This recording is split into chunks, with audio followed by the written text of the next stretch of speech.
They say funerals are for the living, not the dead. But standing there, next to Adrian's casket, surrounded by strangers in black silk and crocodile tears, I didn't feel alive.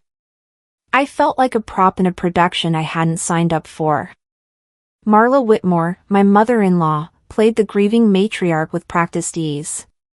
She dabbed her eyes with a lace handkerchief, whispered solemn condolences, and clutched at old friends from her wine club like she was the one who lost everything. In truth, she was the director, producer, and star of this show, and I was barely an extra. I scanned the crowd. Not a single one of Adrian's colleagues from his tech firm.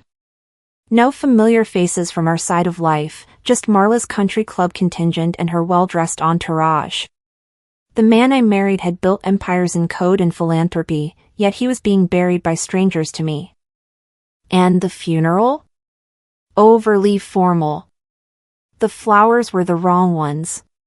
The music too distant, too cold. He loved jazz, not this organ dirge. I hadn't been asked about any of it. It wasn't a tribute. It was an erasure.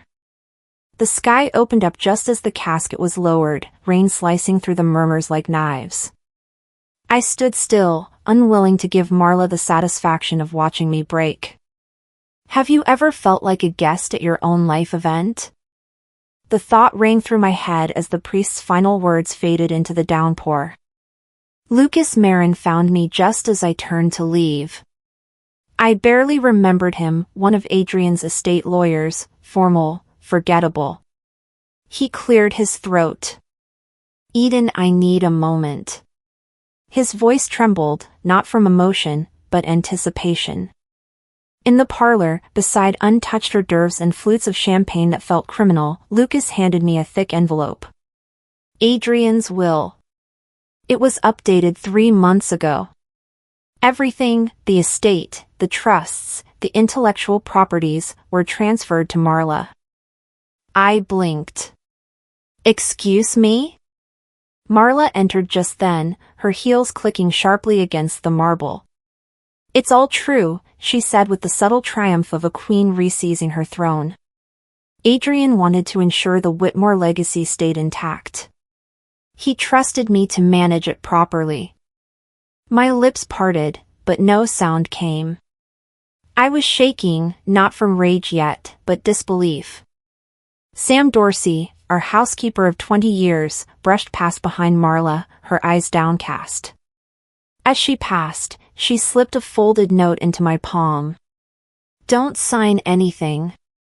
My fingers curled around it instinctively. Then Marla turned to the security team. Please see that Eden is escorted to her vehicle. We need to protect the household in this time of grief. They nodded like automatons. As if I were the threat now.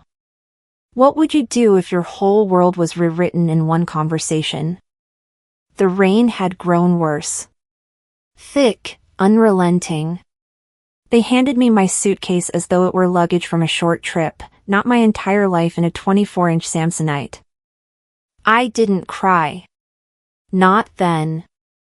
As the gates of the Whitmore estate groaned closed behind me, I saw my nameplate, Mrs. E. Whitmore Rains, unceremoniously unscrewed from the mailbox. A man in a windbreaker across the street raised his phone, recording. I turned away before he caught my face. That night, I didn't have the courage to call anyone. Instead, I curled up in the back seat of my SUV, wet hair soaking the seatbelt, watching the rain blur the world outside. I wasn't just erased, I whispered. I was replaced. By dawn, the ache in my back from sleeping upright was nothing compared to the ache behind my ribs. I pulled into a grocery store parking lot and checked my banking apps. Frozen. Every account. I wanted to scream. Instead, I walked into the store, bought a gas station coffee, and watched Marla's face beam from a television overhead. She was on CNBC, speaking about Adrian's vision. Legacy over loyalty, she said with that well-practiced faux humility. I dropped the coffee. That phrase, that was Adrian's. He'd used it once in private, after a board meeting he wouldn't discuss. Legacy over loyalty, he'd whispered, with a sadness in his eyes. I stared at the TV until the screen changed. A call came through on my phone. Mom. I didn't answer. It hit me later. In the quiet. When I replayed the weeks before Adrian died. He'd had lunch with a man named Lucas. He never told me why. Now I knew, Lucas Marin. But Adrian had never mentioned a change to the will. In fact, we had just redrafted our living trusts 2 years ago. Together. I called Lucas. I want to meet. Tomorrow. He hesitated. It's complicated. I'll be in touch, I said, and hung up. I found the sticky note Adrian had left on my laptop a month before his accident. I'd kept it, an inside joke. If something happens, check the books. You'll know. It wasn't a joke, was it? A $40 motel off Highway 29 smelled like mildew and stale fries, but it had Wi-Fi. I opened my old briefcase, pulled out Adrian's files, his notebooks, anything he'd ever marked. I searched, Whitmore Trusts, Lucas Marin, Adrian Raines estate dispute. One article caught my breath. A sealed court case involving Lucas. Allegations of asset mismanagement. Details were scarce. But it was there, a shadow. I rummaged again through the briefcase. There. Tucked behind tax forms and software patents, was the envelope Adrian gave me last spring. He'd told me not to open it unless. I held it to my chest for a moment.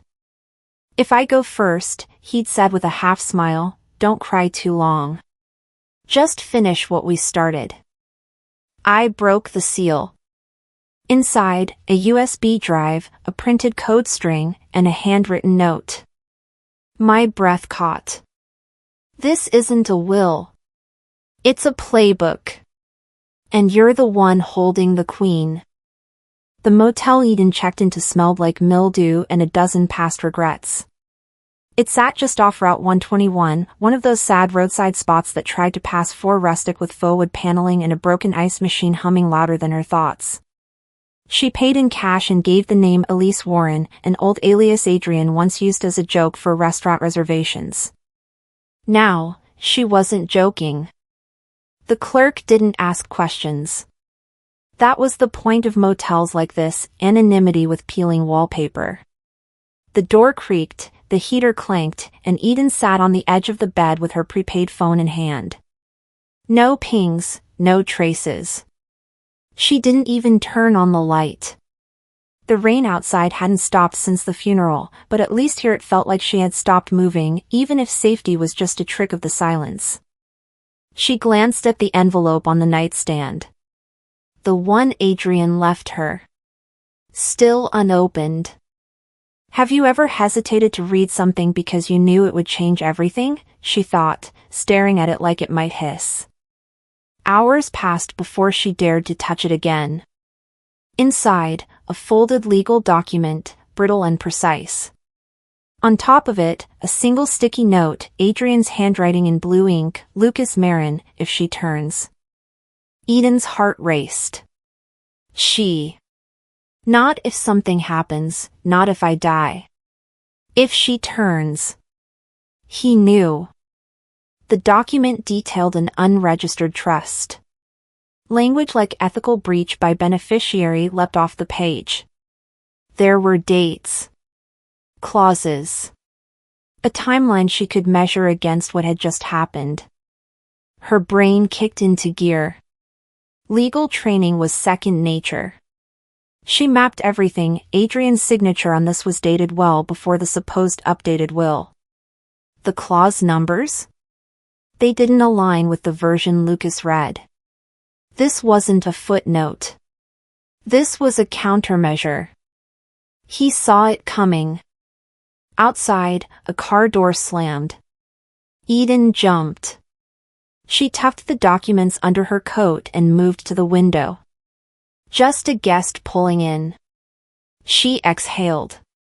Adrian's note had a date, 2 months before his death. She hadn't noticed him acting scared, but he'd always been calm before a storm. This document wasn't just paper. It was ammo. She pressed her forehead to the cool glass. Adrian hadn't trusted them. Not fully. And neither could she. The knock on the door wasn't forceful, just a few taps. Eden froze. She crept to the door and peeked through the grimy peephole. A man stood there holding a cigarette lighter. "Sorry," he called through the wood. "You got a light?" "No," Eden replied quickly. But something about him gnawed at her. His hoodie was from a tech conference, the Whitmore Annual Summit, 2 years ago. Later, outside by the vending machines, he saw her again. "You from NorCal?" he asked casually. She nodded. "Sort of." He lit a cigarette and squinted through the rain. "Just came back from this insane party. Mansion out near the valley. Crazy rich lady throwing it. Like, days after a funeral." Eden's spine straightened. "Funeral?" Her husband died, I think. But she was pouring champagne like she'd won a court case. He laughed. "Old money's weird." Eden's voice was steady. "You get a photo?" He fished out his phone, thumbed through blurry images, and handed it over. There she was, Marla, laughing mid-toast, diamonds glittering like teeth. It had to be from 2 nights ago. Eden handed it back. "Thanks." She walked away before he could ask anything else. What would you feel seeing someone toast champagne days after a death in the family? She wondered, gripping her coat tighter. Back in the room, Eden plugged in her old laptop and unlocked Adrian's saved email archives. One draft caught her eye, Davy's final. The language was familiar, legal, clean, deliberate. Adrian had outlined a plan for a second will. One that would override the first under the condition of unethical conduct or fraud by executor or beneficiary. The same language from the trust document. It matched. This was never about inheritance. It was about control. Adrian had anticipated the worst and written in an escape hatch. She leaned back, staring at the screen. Lucas Marin. He knew. He had to. She picked up her prepaid phone, opened a new note, and wrote. "Lucas. You didn't tell the truth. We both know that." But she didn't send it. Not yet.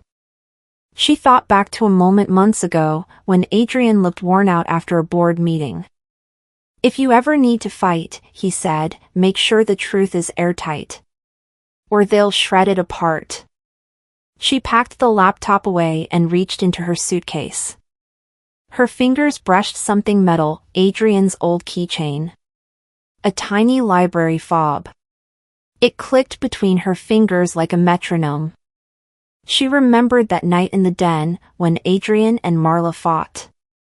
His voice, low and sharp, "If it all goes down, tell her to check the library."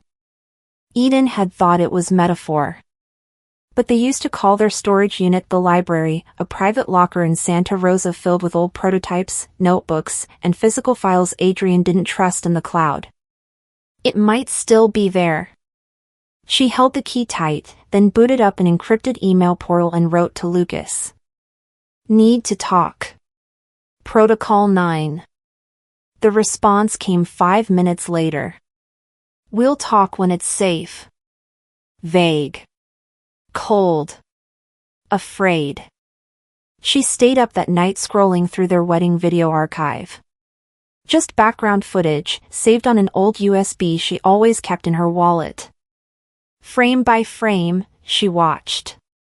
Then, pause. Marla. Speaking to Victor Hale. Victor, Adrian's old rival. The man Marla swore had no business with their family. But there he was. In their backyard. On the day Adrian signed the trust. Eden whispered aloud. Then why were you together?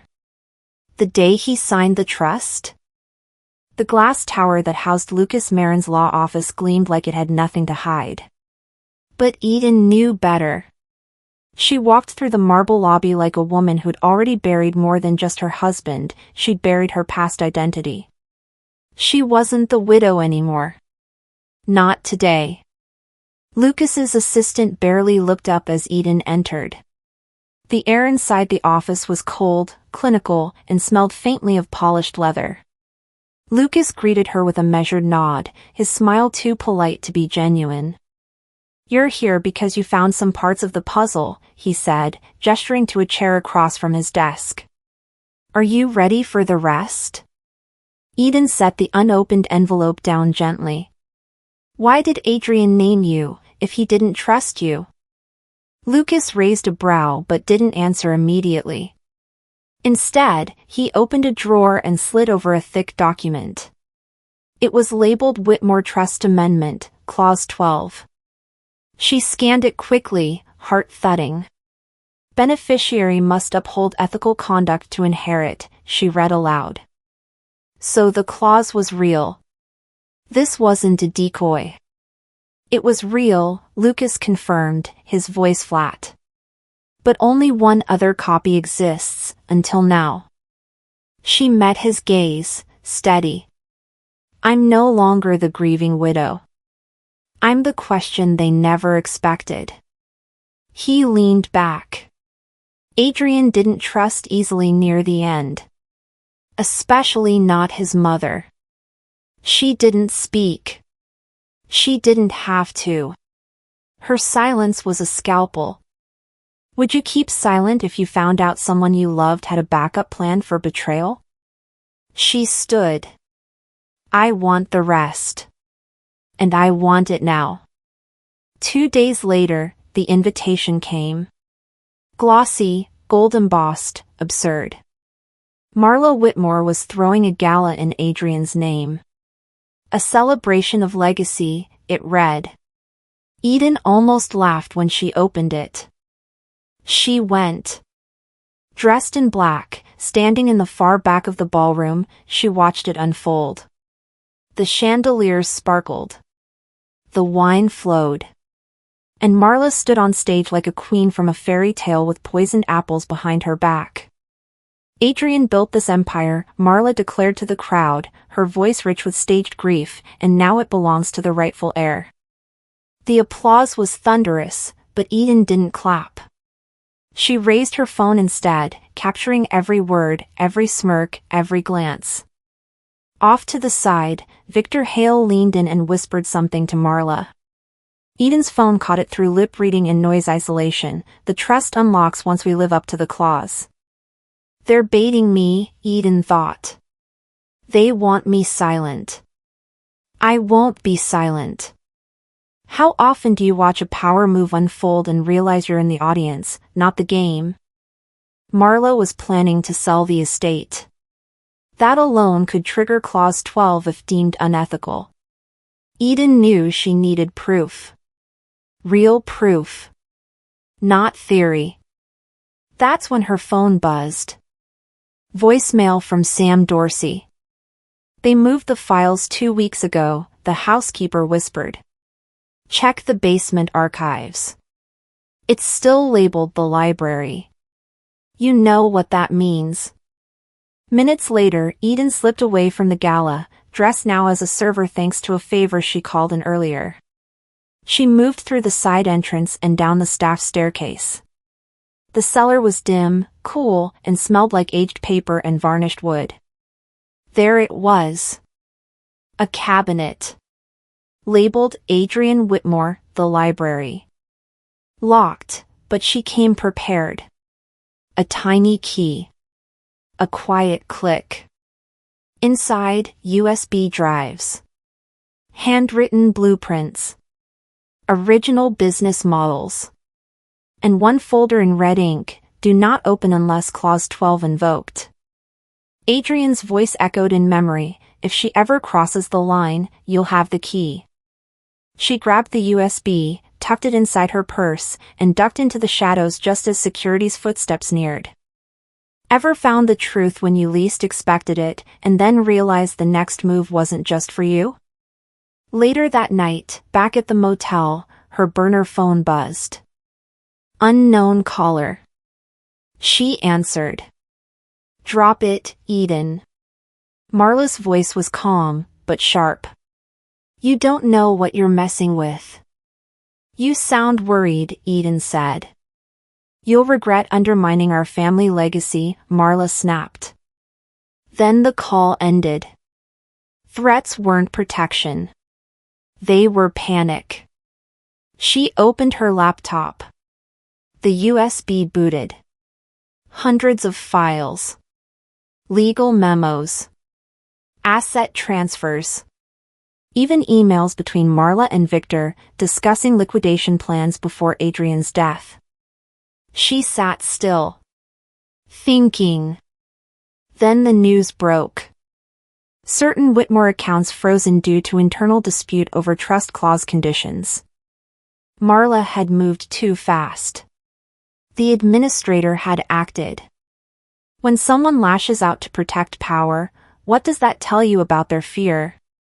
Eden didn't sleep. At dawn, she emailed everything to Nora Keene, Adrian's old journalist friend. She drafted a press release. The Adrian Trust, upholding integrity over inheritance. But she didn't send it. Not yet. A good name is more valuable than gold, and justice is the currency, she whispered. A quote Adrian loved. This wasn't about revenge anymore. This was justice. Her phone lit up. Breaking news, Whitmore estate to be sold, trust documents show freeze initiated. She smiled. The game had begun. Marla Whitmore's face filled the motel TV screen like a portrait of power repainted in false grief. She sat on a national business talk show, posture flawless, voice velvet smooth. The Whitmore estate will soon be sold, she said. It's not about loss, it's about honoring Adrian's memory. Legacy is not about what you take, it's what you give. Eden watched from her narrow motel bed, papers spread like battle plans. Her reflection in the dark window looked like a stranger, eyes hollow, fists clenched. They think I'm silent, she whispered, yet I'm collecting their screams. The broadcast continued. Marla smiled at the interviewer's nods, every gesture rehearsed. To the world, she was benevolence wrapped in designer grief. To Eden, she was the puppeteer of ruin. Then her phone buzzed. A message from Sam Dorsey, they leaked the gala clip. It's everywhere. Eden opened the link. The footage showed her being handed a box of her belongings in front of the guests, her humiliation edited into viral entertainment. The crowd online called her the widow who lost it all. She stared until the screen blurred, then shut the laptop. Ever watched someone rewrite your story while you were still standing in the chapter? She whispered, almost to herself. The rain outside thickened, as if the world itself was tired of watching lies shine brighter than truth. That night, she drove back toward the estate. The guard rotation was predictable, Marla trusted routines more than people. Eden slipped into the side cellar entrance, the one the staff used for deliveries. Her flashlight cut through the dark, revealing dust, stone, and the faint smell of cedar. She opened the old cabinet marked the library. Inside were blueprints, drives, letters, evidence of Adrian's real legacy. She copied every document she could. Adrian's voice echoed in her mind, low and steady, the truth has no lawyer, it has conscience. By dawn, she was back in her car. Nora Keene's voice came through the phone speaker, calm but urgent. "I can publish this tomorrow," she said. "But you'll need witness names. Proof they knew." Eden flipped through the files and froze when she saw it, Victor Hale's signature. Receipts of fund transfers to Whitmore Trust, subaccount 4. A secret pipeline. Proof of collusion. She uploaded the documents to a secure cloud, her fingers trembling slightly. Then she texted Lucas Marin, "Initiate Clause 12 when authorized." She exhaled deeply, a long silence filling the car. What would you do if the documents you found proved what you already suspected? The next call came hours later. Marla's voice cracked through the phone, stripped of its public polish. "I built this empire," she said, her tone shaking. "Don't force me to burn it down." Eden didn't respond. She simply tapped the record button. "You think you're saving Adrian's name?" Marla hissed. "You're destroying it." When the line went dead, Eden saved the file under a new folder labeled Leverage. She whispered, "Threats are favors when you survive them." By morning, the fallout began. Lucas confirmed what Eden already suspected: estate accounts frozen pending inquiry. The trust clause had officially triggered. Marla's control was cracking. Victor Hale tried to flee on his private jet, but the SEC grounded his plane before takeoff. Reporters swarmed the tarmac. The empire's cracks were public now. When someone offers you silence in exchange for your dignity, what's your price? 2 days later, Eden stood behind a podium at Wilford Hall in downtown Napa. Cameras flashed like restless stars. She wore no designer gown, just a simple black dress and a calm that unnerved the press. "My husband's passion wasn't wealth," she began, voice steady. "It was potential. Tonight, we redirect his fortune to those denied opportunity. The Adrian Whitmore Tech Scholars Foundation will support innovation, without greed, without gatekeepers." A murmur rippled through the crowd. Reporters leaned forward. It wasn't revenge. It was reclamation. From the back row, Marla stood silently. Her makeup perfect, her eyes wide. When Eden's gaze met hers, she didn't see hatred, she saw fear. The flashbulbs flared again. The sound of victory wasn't applause, it was the silence of a throne crumbling. After the conference, Sam Dorsey walked into Marla's office and placed a small media drive on her desk. The label read, "Your move." When Marla finally opened it that night, the video inside showed her own voice, recorded threats, falsified documents, bank wire authorizations.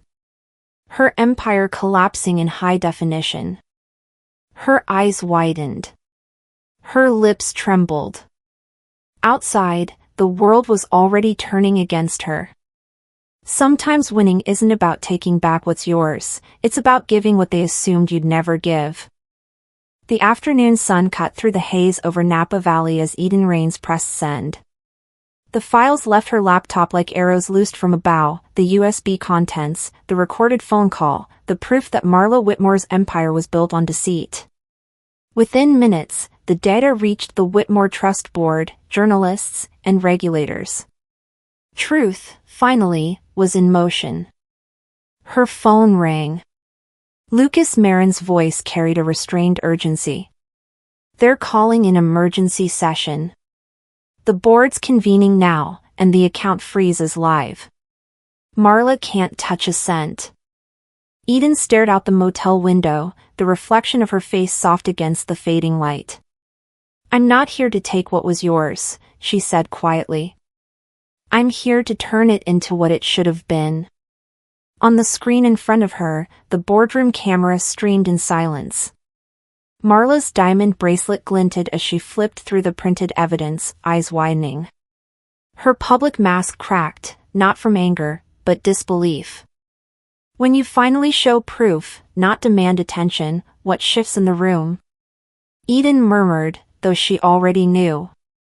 Power was shifting from hands that stole to hands that built. By late afternoon, the crisis had gone public. Networks interrupted regular programming. Whitmore investigation, scandal at the top scrolled across the bottom of screens nationwide. In the mansion's great hall, Marla stood behind a podium for what she thought would be her redemption speech. Cameras rolled live as she read from her prepared notes. The Whitmore legacy stands for integrity, for giving back, for... Her phone buzzed. The ringtone echoed through the chamber, tinny and inescapable. She froze, glanced down, and pressed decline. But the sound system, synced through her device, betrayed her. The voicemail played, her own voice projected to the world. "I built this empire. Don't force me to burn it down." Gasps filled the room. Board members exchanged sharp glances. Marla's eyes darted to Victor Hale, who shifted in his chair, jaw tight. Cameras zoomed in on her trembling hand. Eden, watching from a remote feed, exhaled slowly. This isn't revenge, she thought. It's the execution of a promise. The chairwoman stood. By unanimous vote, effective immediately, Marla Whitmore is removed as president of the Whitmore Trust. Security moved swiftly. Victor rose, but two officers blocked his exit. "Sir, the SEC has questions about your overseas accounts," one said quietly. The cameras caught his face just as the feed cut to black. The board chair turned to the remaining members. Clause 12 is now active. The estate and its holdings will transfer to the Adrian Whitmore Tech Scholars Foundation. Outside, reporters shouted questions over each other as the feed returned to air. Have you ever witnessed someone in power collapse and realized the foundation was cracked all along? The following evening, Eden stood once more on the grounds that had once rejected her. The estate glowed in twilight, restored not to its former opulence but to a new kind of purpose. Rows of chairs lined the vineyard lawn. Cameras flashed. The press murmured as Eden approached the podium, her black dress fluttering in the breeze. She paused, letting the silence settle before she spoke. Adrian once said, she began, voice steady, "A name is only as good as the lives it lifts." She let the quote linger in the air. Today, she continued, we begin to lift. The crowd leaned forward. She outlined the foundation's mission: scholarships for young engineers from underrepresented backgrounds, funding for women in STEM, mentoring programs for those denied opportunity. The Whitmore name, she said, will no longer mean control. It will mean creation. From the back of the crowd, a faint figure stood motionless. Marla. Her face pale, her eyes glistening under the soft vineyard lights. Eden's gaze found her. For the first time, she didn't feel anger, only understanding. If you still believe in that name, Eden said gently, extending a hand, join us. The crowd erupted in applause, but Marla didn't move. Her chin trembled as she turned away, disappearing into the shadows at the edge of the estate. What would you do, Eden thought aloud, if the legacy you inherited was poisoned, and the only cure was giving it away? Night descended quietly. The vineyards shimmered in silver moonlight. The chaos had faded, the truth had settled. Eden walked between the vines with Sam Dorsey, their footsteps soft against the soil. Sam carried an envelope, sealed and worn with age. He wanted you to have this, he said. She opened it under the glow of a lantern. Adrian's handwriting curved across the paper, steady and deliberate. If ever you rise again, do not forget the ground that held you. Her lips parted in a small smile. She folded the letter, pressing it to her chest. Behind them, the mansion's lights flickered as Foundation volunteers cleared the stage. The night was still, except for the low hum of an idling car at the edge of the property. Through the windshield, Marla watched. Her hands gripped the steering wheel, knuckles white. She didn't drive away. Not yet. True strength isn't about hitting back, Eden whispered to herself. It's about standing when they expect you to fall. The wind brushed through the vines like a whisper of closure. She turned toward the house, the place where everything ended and began again. I won the war, she said softly. Now the real work begins.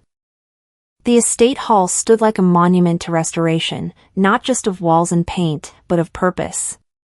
Above its arched entrance, the new inscription shimmered, Adrian Whitmore Tech Scholars Foundation. Inside, the energy crackled with anticipation. Media crews lined the back wall. Alumni mingled beside bright-eyed students in borrowed blazers. And at the center, Eden Rain stood poised behind a simple wooden podium. She looked out at the sea of faces.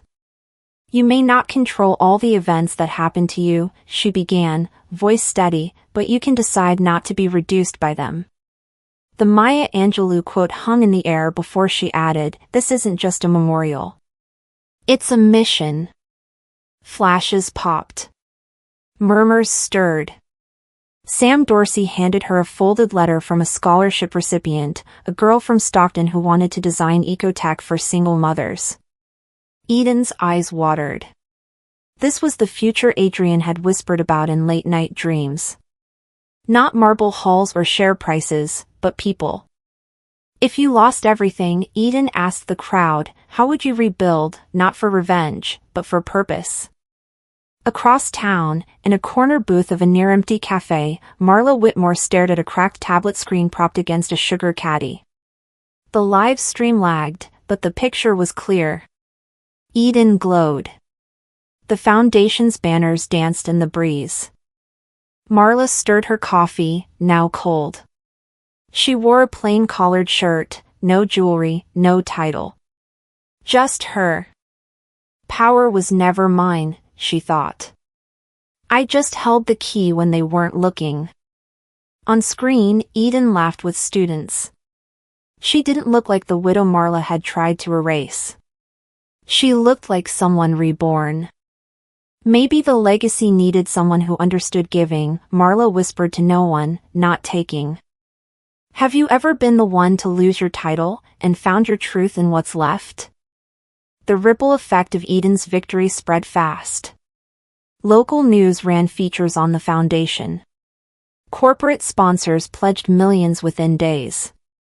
Young engineers flooded the website with applications. Sam built heat maps tracking interest from across the country, purple clusters spreading like blooming wildflowers. In a converted barn on the property, Eden met with Nora Keene. The two sipped black coffee over sketches of mobile tech labs. Coding boot camps in rural schools. High-speed internet access. Scholarships tied to service, Eden proposed. Nora nodded. They thought the story ended with the will. They forgot it's just the prologue of change. Later, Eden named the first keynote address, Legacy Means Lift. The title echoed in her ears as she watched a time-lapse of their vineyard becoming a campus. When someone turns their pain into purpose, she asked quietly, does it feel like winning, or something more? The celebration wound down. Lights dimmed. Guests faded into the night. Eden slipped out alone, heels in hand, walking barefoot through the vines. The moon hung low, casting soft shadows over rows of grapes. She paused at the same gate where weeks earlier she'd stood, soaked in rain, unwelcome. Now, the air was calm. I kept the promise, she whispered. Sam joined her, silent for a moment before he said, and you changed the rules. They stood together, shoulders brushing, letting the quiet say the rest. Then Eden stiffened. A figure approached from the house, hesitant, slower than the breeze. Marla. She stood just past the threshold, clutching something small in her hands. Her eyes didn't hold venom. They held uncertainty. Sometimes the power you reclaim isn't for you, Eden thought, it's for the ones who've been waiting.